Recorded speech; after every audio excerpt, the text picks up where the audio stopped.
According to some, it's about protecting civilians. And our resolve is clear. The people of Libya must be protected. Others say it's about oil. The only reason they're interested with Libya is about the oil. You think we'd be in Iraq if the major export there was broccoli? But some are convinced intervention in Libya is all about currency, specifically Gaddafi's plan to introduce the gold dinar, a single African currency made from gold, a true sharing of the wealth. It's one of these things that you have to plan almost in secret, because as soon as you say you're going to change over from the dollar to something else, you're going to be targeted. There were two conferences on this, one in '96 and another one in the year 2000, called the World Мотивах Conference, organized by Gaddafi. And everybody was interested. I think most countries in Africa were keen. Gaddafi didn't give up. In the months leading up to the military intervention, he called on African and Muslim nations to join together to create this new currency that would rival the dollar and euro. They would sell oil and other resources around the world only for gold dinars. It's an idea that would shift the economic balance of the world.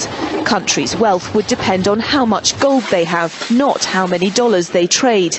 And Libya has 144 tons of gold.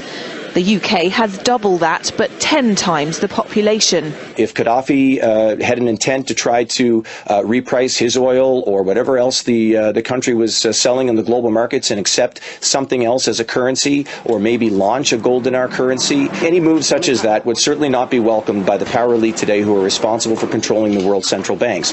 So yes, that would certainly be something that would cause his immediate dismissal and the need for other reasons to be brought forth for removing him from power.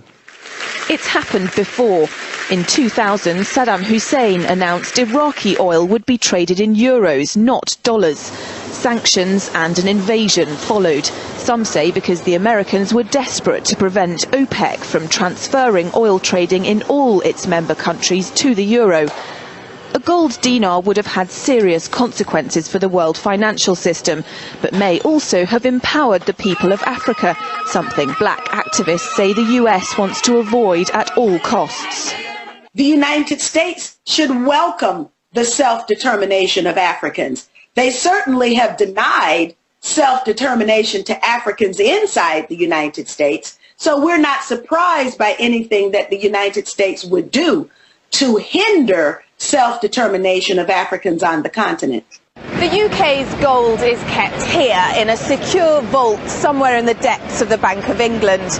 As in most developed countries, there's not enough to go around. But that's not the case in places like Libya and many of the Gulf states.